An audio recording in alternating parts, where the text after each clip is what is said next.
உட்கார்.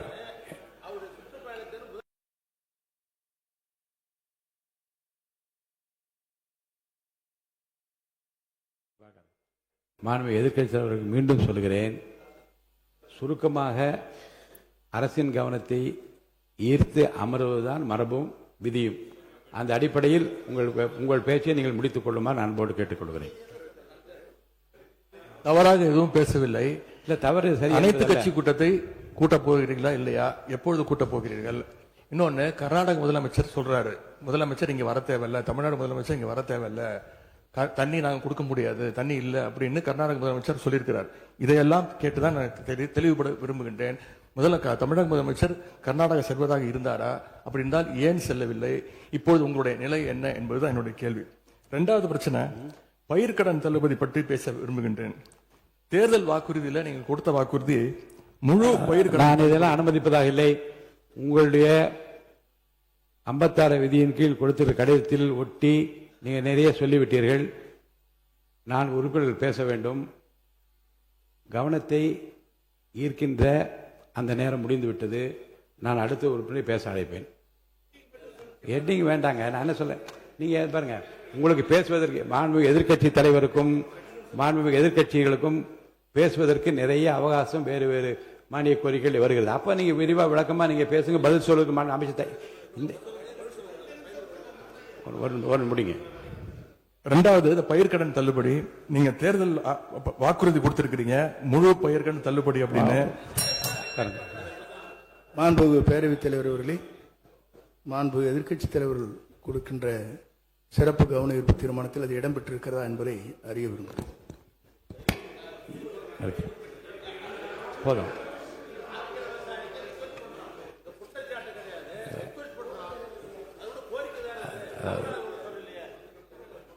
பாருங்க, கவனத்தை ஈர்க்கின்ற அந்த பிரச்சனையை மாறி இது வேறு வேறு திசைகளிலே செல்லுமானால் எந்த பிரச்சனைக்காக இதை அனுமதித்தேனோ அந்த பிரச்சனை நிறைவேறாது. அருள் கூர்ந்து இதற்காக தான் நாங்கள் விவசாயிகள் போராடிட்டு இருக்கிறாங்க. நீங்க பயிர்க்கடன் தள்ளுபடி முழுமையாக கொடுப்போம்னு சொன்னீங்க, கொடுக்கல. இதையும் சேர்த்து தான் அங்க விவசாயிகள் இங்க போராட்டத்தில் ஈடுபட்டு இருக்கிறாங்க. எவ்வளவு டைம் தேவைப்படும் அப்படின்னு சொல்ல வேண்டும். அதே மாதிரி டெல்டாவில் இருக்கக்கூடிய அனைத்து தரப்பு விவசாய சங்க பிரதிநிதிகளையும் சந்திச்சு பேசுற மாதிரி முதலமைச்சர் அவர்கள் ஒரு கூட்டத்தை கூட்ட வேண்டும். மூன்றாவதாக, குறுவையில நஷ்டத்தை சந்திச்சிருக்கக்கூடிய விவசாயிகளுக்கு இந்த அரசு உரிய இழப்பீடு வழங்கணும்னு கேட்டுக்கொள்கின்றேன். எங்களுடைய ஆட்சியில 6.5 லட்சம் ஹெக்டேர் அளவுக்கு குறுவை சாகுபடி நடந்துச்சு. ஆனா இன்றைக்கு இந்த வருஷம் இந்த ஆட்சியில வெறும் 1.5 லட்சம் ஹெக்டேர் அளவுக்கு தான் குறுவை சாகுபடி நடந்திருக்கு. நீங்க ஸ்பெஷல் பேக்கேஜ் சொல்லி 134 கோடி அறிவிச்சிருக்கிறீங்க. அதை எத்தனை பேருக்கு கொடுத்திருக்கிறீங்க என்பதை இந்த அவையில தெரிவிக்க வேண்டும். ஏதாவது கணக்கெடுப்பு நடத்தியிருக்கிறீர்களா? மாண்புமிகு பொதுப்பணித்துறை அமைச்சர்.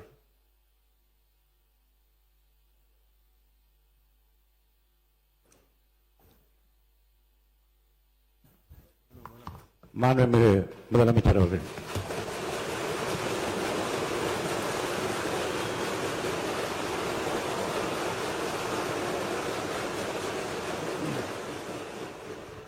மாண்புமிகு பேரவைத் தலைவர் அவர்களே, உட்காருங்க. அவங்க பேசும்போது குறுக்கிட வேணாம், உட்காருங்க. இன்னும் இல்லை, இடையில அனுமதிக்க முடியாது. இல்லை இல்லைங்க, இல்லைங்க, உட்காருங்க. நான்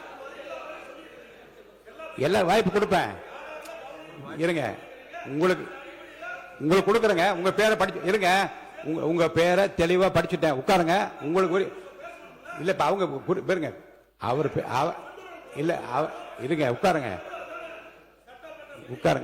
விதிகளின்படி தான் நடக்குது. உட்காருங்க. நான் சொல்றதை கேட்டு. எதிர்கட்சி தலைவர் இன்னும் முடிக்கலைங்க.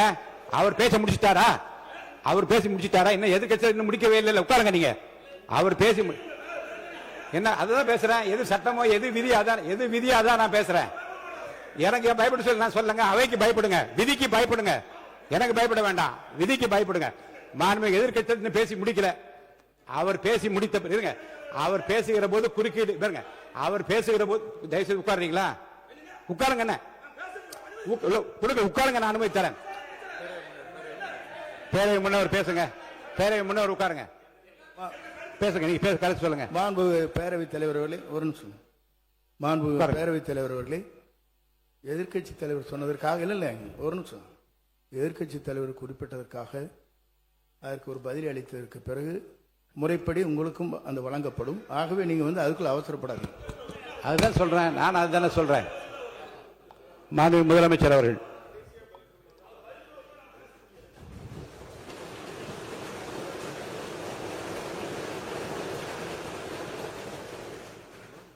மாண்புமிகு பேரவைத் தலைவர் அவர்களே, காவிரி விவகாரத்தில் எதிர்க்கட்சி சில விவரங்களை கேட்டிருக்கிறாங்க.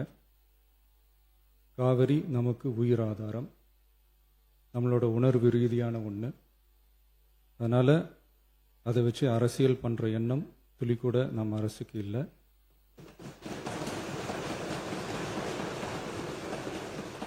அதுக்கான அவசியமும் இல்லை. மேகதாது விவகாரத்தில் நாம் எல்லாரும் சேர்ந்து தான் தீர்மானம் போட்டோம். அதை நேர்முக கடிதமாக மாண்புமிகு பிரதமர் அவர்களுக்கும் அனுப்பி வச்சிருக்கிறோம். அதோடு நாம் அப்படியே இருந்துடல. ராஜ்யசபாவில் ஒன்றிய ஜல் சக்தி துறை இணை அமைச்சர் மேகதாது அணை பற்றி முழு விவரங்களை குறிப்பிடலைன்னு தெரிஞ்சதும் காவிரி நடுவர் மன்றத்தின் இறுதி தீர்ப்பு மற்றும் மாண்புமிகு சுப்ரீம் கோர்ட் தீர்ப்பு சம்பந்தமான விதிகள் மற்றும் பத்திகளை கோட் பண்ணி மேகதாது திட்டத்துக்கு எந்தவிதமான சட்டபூர்வமான அனுமதியோ நிர்வாக அனுமதியோ வழங்கக்கூடாதுன்னு மாண்புமிகு பிரதமர் அவர்களுக்கு அடுத்த நாளே நேர்முக கடிதம் எழுதினோம். காவிரி நதிநீர் பங்கீட்லேயும் சரி, மேகதாது அணை கட்டுற முயற்சிகளை தடுக்கிறதுலையும் சரி, தமிழ்நாட்டோட உரிமையை நம்ம அரசு கொஞ்சம் கூட விட்டு தரவே தராது. அதுதான் நம்மளோட நிலைப்பாடும்.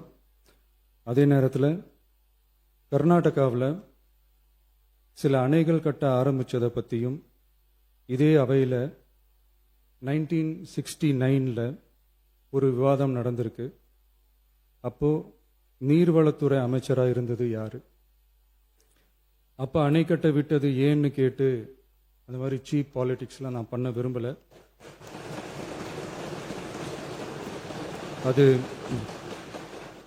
அது நம்ம நோக்கமும் இல்லை. ஏன்னா காவிரி விவகாரத்தை ரொம்ப கவனமாக கையாளணும். எந்த கட்சி ஆளுகிறது, எந்த கட்சிக்கு பெருமை, யாருக்கு பெருமைன்னெலாம் பார்க்கக்கூடாது. இது தமிழக மக்களுடைய பிரச்சனை அப்படின்னு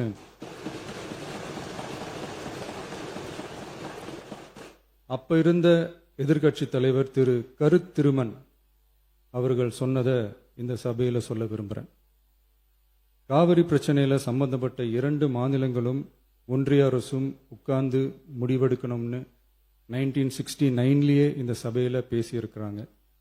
அதுக்கப்புறம் நிலைமை வேற மாதிரியெல்லாம் போயிடுச்சுன்னு நம்ம எல்லாருக்குமே தெரிஞ்சது தான். சட்டப்படி இந்த பிரச்சனையை அணுகிறதுல நாம் உறுதியாக இருக்கிறோம், அதில் மாற்றமே இல்லை. இருந்தாலும் ஒரு அட்டெம்ப்ட் எடுத்து பார்க்கலாம்னு தோணுனது தான் அந்த பெங்களூர் விசிட். அப்படி ஒரு விசிட் பற்றி ஃபஸ்ட்டு யோசித்து கேட்டதும் நான் தான். நாம் பெங்களூர் போக நினச்சதை பற்றி பல ஒப்பீனியன்ஸ் வந்துச்சு. நாம் போக நினச்சதுக்கு காரணம், ஒருவேளை இந்த பிரச்சனை தீர்க்கறதுக்கான ஒரு பாசிட்டிவ் சைன் கிடைச்சா நல்லா இருக்குமேன்னு ஒரு எண்ணத்தில் தான்.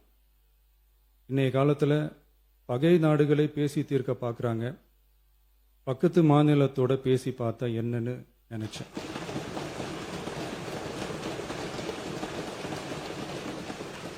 அதனால தான் அப்படி ஒரு அட்டெம்ப்ட் எடுக்க நான் ட்ரை பண்ணோம். ஒருவேளை அந்த அட்டெம்ப்டில் ஒரு அவமானம் நேர்ந்தா என்ன செய்யன்னு சில பேர் கேட்டாங்க. அப்படி நடந்தா தமிழ்நாட்டு மக்களுக்காக அதையும் தாங்க தயாராக தான் இருக்கேன்.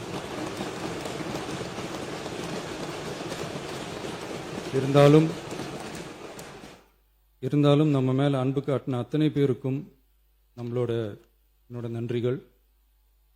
இந்த காவிரி விவகாரம் பற்றி மாண்புமிகு நீர்வளத்துறை அமைச்சர் அவர்கள் உரிய விளக்கம் அளிப்பார். அதே மாதிரி காவிரி பிரச்சனையால் பாதிக்கப்பட்ட விவசாயிகளுக்கான அந்த இன்சூரன்ஸ் பிரீமியம் அரசே கட்டுறதை பற்றி கேட்டிருந்தாங்க. அதுக்கான விரிவான பதிலை மாண்புமிகு விவசாய அமைச்சர் அவர்கள் தருவார். அப்புறம் இந்த குறுவை சாகுபடிக்கு அந்த நிவாரண தொகுப்பு பற்றி எதிர்க்கட்சியிலேருந்து கேட்டிருந்தாங்க. அந்த குறுவை சாகுபடிக்கு அந்த நிவாரணம் வந்து ஏற்கனவே கொடுத்தாச்சு, வழங்கியாச்சு. இது வந்து அரசியலே நாங்கள் தான் அப்படின்னு சொல்லிக்கிறவங்களுக்கு இது எப்படி தெரியாமல் போச்சுன்னு எனக்கு தெரியல.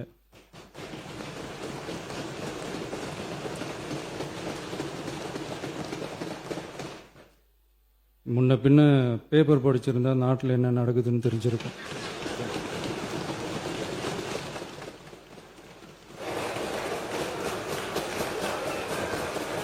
மாண்புமிகு